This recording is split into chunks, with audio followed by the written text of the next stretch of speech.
Professor صاحب میرا آخری سوال یہ ہے کہ گزشتہ دنوں یہاں پہ پاکستانی وفد جس کی قیادت پیپلز پارٹی کے چیئرمین جناب بلاول بھٹو کر رہے تھے، نیو یارک میں، واشنگٹن میں اور پھر برطانیہ میں بھی دورہ کیا۔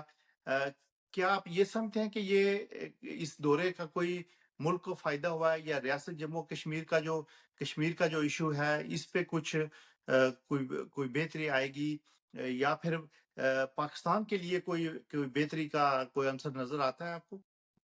دیکھیں جی مجاہد صاحب، یہ جو بھارت اور پاکستان کے درمیان یہ چند روزہ 4 روزہ جو جنگ ہوئی ہے نا، اس جنگ میں دونوں ملکوں کو پتہ چلا ہے کہ یہ مزید جنگ کرنے کی صلاحیت نہیں رکھتے۔ ایٹمی طاقت ہونے سے جنگیں نہیں جیتی جاتی۔ دنیا میں سب سے زیادہ ایٹم بم جو تھے وہ رشیا کے پاس تھے، تو آپ نے دیکھا کہ جناب رشیا اپنی ان مقبوضہ ریاستوں کو مستقل طور پر قبضے میں نہیں رکھ سکا اور وہ ریاستیں آزاد ہو گئیں۔ یہ ہندوستان اور پاکستان اگرچہ کہ ایٹمی طاقتیں ہیں، اور ایٹمی اسلحہ چلانا یا بنانا تو چلو بنا لیتے ہیں جوش میں آ کر،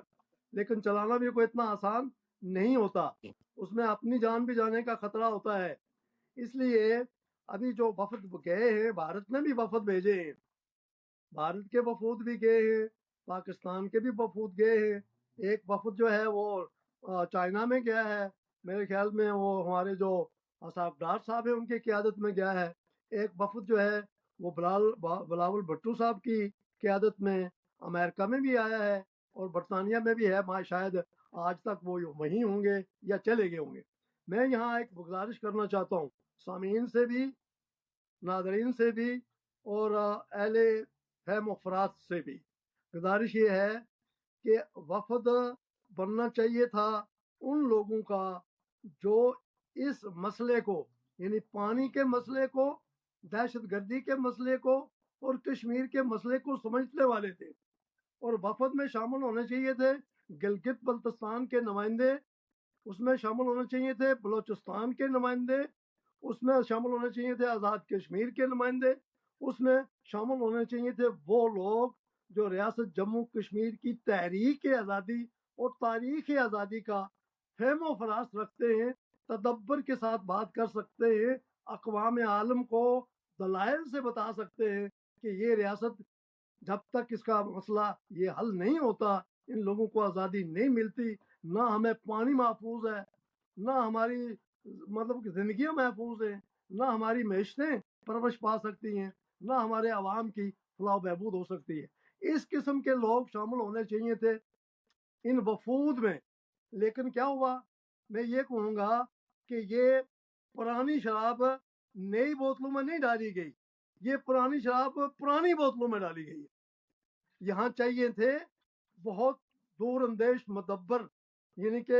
جنوب مشرقی ایشیا کے مسائل کو بھی سمجھنے والے، عالمی سطح پر ہونے والی تبدیلیوں کا بھی ادراک رکھنے والے، اور ریاست جموں کشمیر کی تاریخ اور اس کا جغرافیہ اور اس کی لسانیات اور اس کی ثقافت اور اس کی اکائیاں،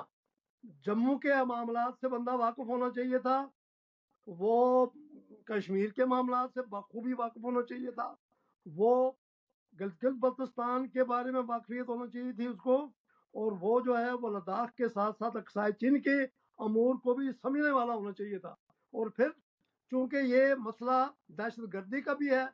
تو دہشت گردی کے حوالے سے اس وفد کے اندر وہ لوگ شامل ہونے چاہیے تھے جو دہشت گردی کا شکار ہیں۔ مثلا پاکستان میں جو بلوچستان ہے اس میں بھی دہشت گردی ہے، جو افغانستان یہ ہمارا PKP ہے یہ بھی دہشت گردی کا شکار ہے، کشمیر تو ہے ہی وہ بنا ہوا میدان جنگ ہے۔ تو میں پوچھنا چاہتا ہوں کہ اس وفد میں کیا کوئی بلوچستان کا نمائندہ تھا؟ کیا کوئی KPK کا نمائندہ تھا؟ کیا کوئی ریاست جموں کشمیر سے یوں سمجھ لیں کہ آزاد جموں کشمیر کا کوئی نمائندہ تھا، یا کوئی اور ادھر سے کوئی نمائندہ تھا جو کہ نمائندگی کرتا اقوام عالم کو، کانگریس کو، برٹش پارلیمنٹ کو، ان کے صحافیوں کو، ان کے سیاسی مدبرین کو یہ سمجھاتا کہ ہمارا مسئلہ کیا ہے. تو یہ وہی لوگ جو پرانے لوگ تھے انہی کو روایت کے طور پر یہ حقیقت خرافات میں کھو گئی, یہ امت روایات میں کھو گئی, انہی کو روایتاً بھیج دیا ہے.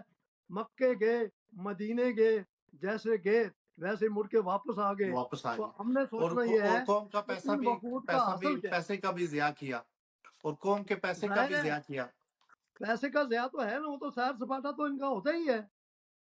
تو میں یہ شاید کوئی ناراض نہ ہو, اس وفد میں بہت منجے ہوئے سیاسی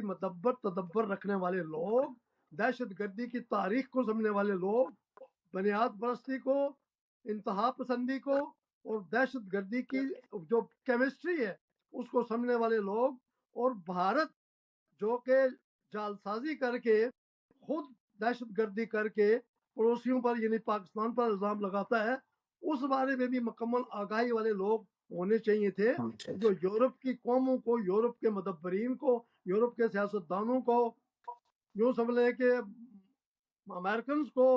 برٹشرز کو اور دیگر اقوام عالم کے نمائندوں کو بات سمجھاتے اور کچھ لے کے جاتے. جی تو وہ خود آئے ہیں, وہ آپ جیسے ادھر ادھر خالی آتا ہے بیٹھے ایسے ہیں, ہی خالی آتے واپس جیسے چلے گئے. آئے ہیں ویسے واپس چلے گئے. ہم تو جی نتائج دیکھیں گے, یعنی کہ وفد کی واپسی پر کیا اس مسئلے کا حل کیا نکلتا ہے, پانی کا حل کیا نکلتا ہے, دہشت گردی کا حل کیا نکلتا ہے, اور جموں کشمیر کے مسئلے کا کیا حل نکلتا ہے. ہم تو اس کا رزلٹ دیکھنا چاہتے ہیں. اگر جی کوئی بالکل. رزلٹ دیتے ہیں تو ٹھیک ہے جی, ہم تعریف کریں گے, اور اگر کوئی نتیجہ نہیں نکلتا, بس وہ آنے اور جانے کی سنت پوری کرنی ہے یا فرض پورے کرنے ہیں اور واپس جا کے پھر اپنی گدیوں پر بیٹھ جانا ہے, تو پھر ایسے وفد کو بھیجنے سے بہتر تھا کہ وہ نہ ہی بھیجتے.